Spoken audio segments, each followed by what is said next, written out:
each of us must bear in mind that the life we have is not ours. But unfortunately for us as human beings, we forget to know that life and breath belongs to God.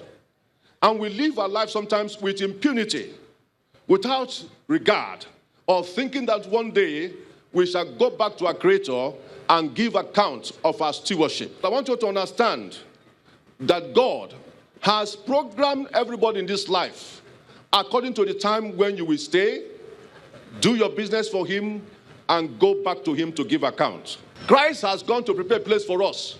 Are you prepared for the prepared place? That is why I'm saying each of us must be prepared for the prepared place. Each of us must put our house or put our life in order before death comes. As we gather here, people of God, Ndi Igbo, Southeast, Dr. Late Ekwueme, before he died, has put his life in order. Late Ekwueme, the first executive vice president of Nigeria, who died in London on November 19, age 85. Before he died, this man discussing with me will tell me, Archbishop, I don't believe in 70 years. 70 years, although said by David in the psalm we read or sang, it's not the age for one to die. 70 years is the age of retirement. Politicians, are you hearing me?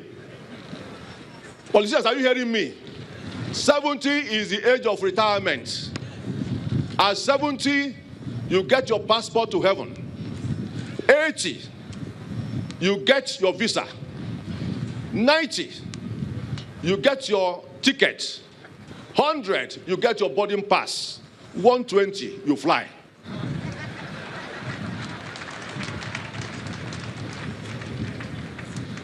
Ekwueme then said to me, I believe in Genesis 6:3. In Genesis 6:3, God said, I will no more contend with man. Man will no more live more than 120 years. That was what Ekwueme believed in. And so, we never expected him then with that belief that he was going to die at the age of 85. Because his own attention was focused on 120, Genesis 6:3. But like I said, like Hezekiah, I'm quite sure when he fell sick, he must have in his own heart been saying, God, allow me to live to this 120 years. But God said no. I tell you a story of what happened. When Late Ekwueme was sick and was in Memphis Hospital, and the federal government said, fly him to London for overseas treatments, which again, I must say, is a good idea. But it's a shame to Nigeria that many of you big men cannot be treated in Nigeria. Flowing our blood abroad is a disgrace to our health circle. We must do something about that.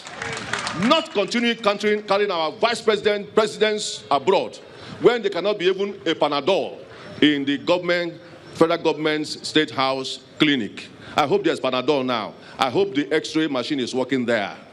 That is the first place to start fighting corruption. Politicians, listen to this. This man has something he was doing before he got into politics. Because some of you are in politics, you don't have anything doing. Hence, you are recycling yourself day by day. He was a technical consultant to the World Bank's educational project.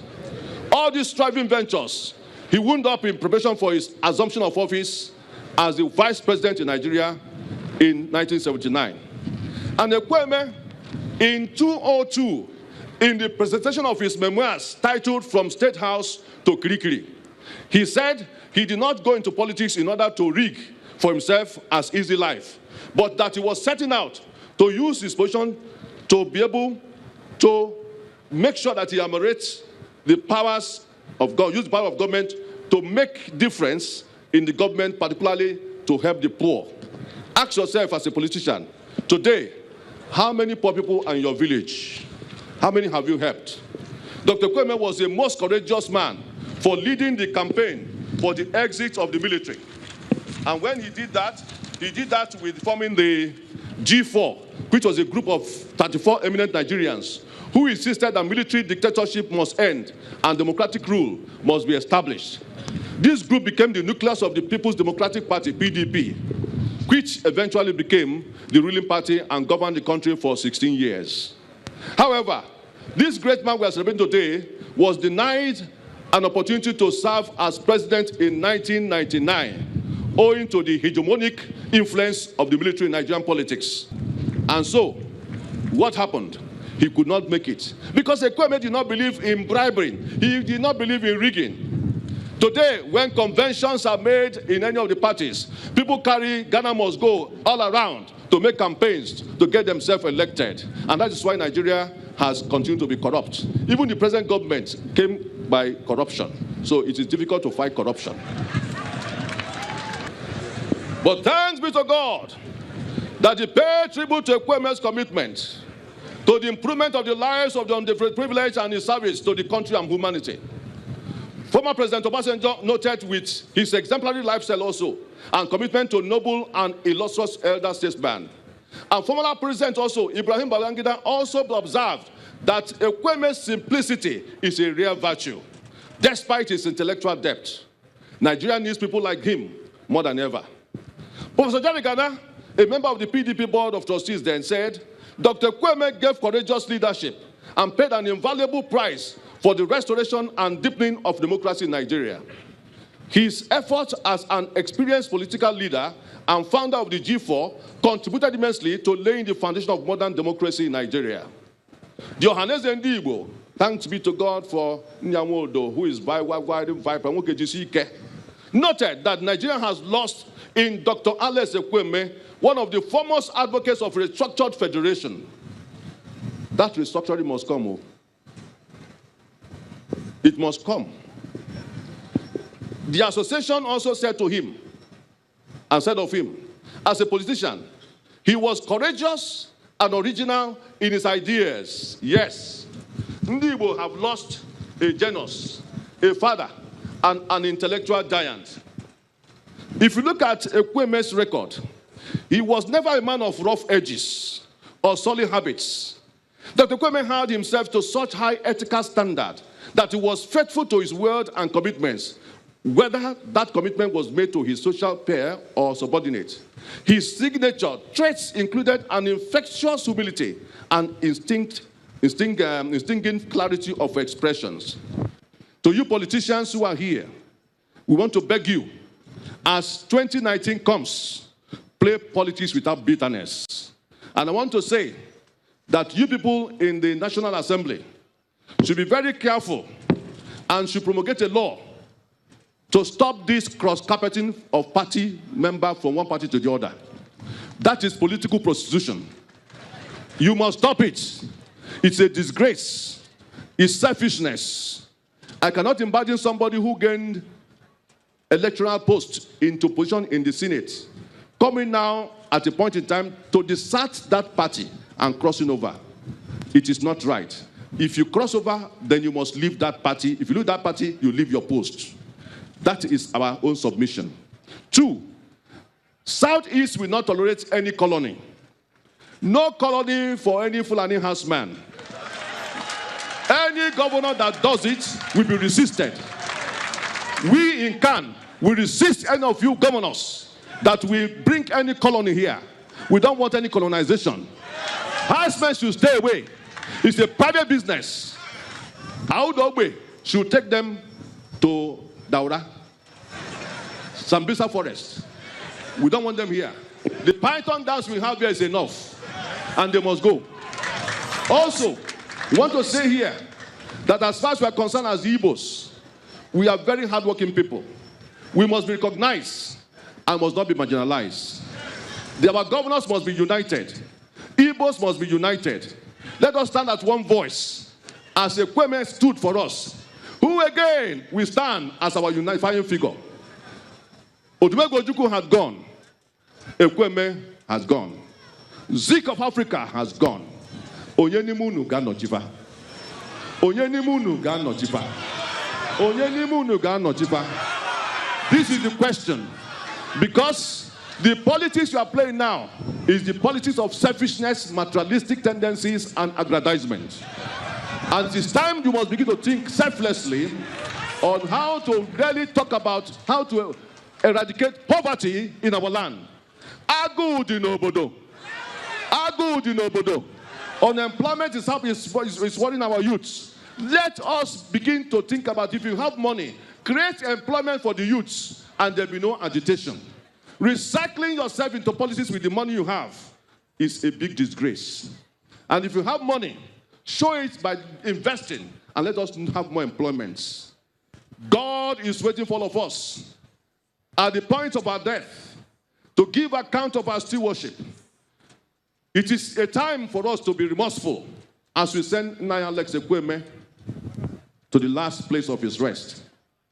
We congratulate his families for hearing the good things we are hearing today about Late Ekwueme. Late Ekwueme did not embezzle federal government funds. Late Ekwueme did not spoil himself in politics. Late Ekwueme was a dignified man. Late Ekwueme was really eulogized by Shagari, whom he was his vice. To you who is deputy and vice, how have you spent, or how are you spending your position? Anybody on top of position should please, for God's sake, remember those who are low before you. And you should know that one day you will leave this post. I saw a governor who was ex-governor, who will not allow people to come near him. But when he retired or was voted out, I saw him at the airport. Nobody was ready to carry his bag. But when I came down, people were struggling for my bag. Hence I said to myself, because I'm a melon mother, people come near me. Governors, make yourself accessible. Buruburu is a man making himself accessible in Enugu here. And so, even though when you finish your second term, nobody will run away from you. The same thing, all the governors, Ebonyi State, Abia State, make yourself available to your people. Please, make sure you eradicate poverty in your states. Also Imo State, Anambra State, please. And all of you who are politicians, stop blowing these sirens for nothing. If you are blowing siren, what is the siren for? Is the siren for us or for your own selfishness? Time is coming if you don't take time. If you don't take care of us, we shall block you and your siren. And you will go nowhere. Because we elected you there. And you must go back to your constituency and see what is happening in the constituency. Many of you are not doing enough in your constituency. I only see one person in Enugu here I can vouch for. I don't know about others. Ikoha is doing well in his constituency. Let other senators do the same. Let other House of Representatives do the same. Because what you must be thinking about as I close is, what legacy will you leave behind? What legacy will you leave behind? Ekwueme is leaving a big legacy behind. He has trained many people. He has given scholarship out. He has established institutions. And also helped people to become what they are today. You, who is there, are you oppressing people, or you are making people to become what they should be in life? Think about this, because the judgment day is coming. And 2 Corinthians chapter 5 verse 10 says, a day shall come when each of us shall stand at the judgment seat of God, and we shall give account of our stewardship, whether good or bad. I pray that as we give this last respect to Late Ekwueme, that all of us will not live here without taking a word to know that you must prepare for the prepared place. May God help us all in Nigeria, and all of us, to be ready for a new Nigeria. A new Nigeria needs people who are new in brain, not expired and analog brains. That is the finality. Let all those who are 70 years in politics go and retire. Anybody above 65 years should not be president of Nigeria. That is the limit you must seal. Let them become consultants and advisors. The people who are really hot in brain, technocrats, are waiting to become leaders and let them do Nigeria well. Rather than this analog and all the cabals, let them go and rest. Because Nigeria needs a new brain and a new spirit. We cannot put a new wine into an old wineskin. Jesus.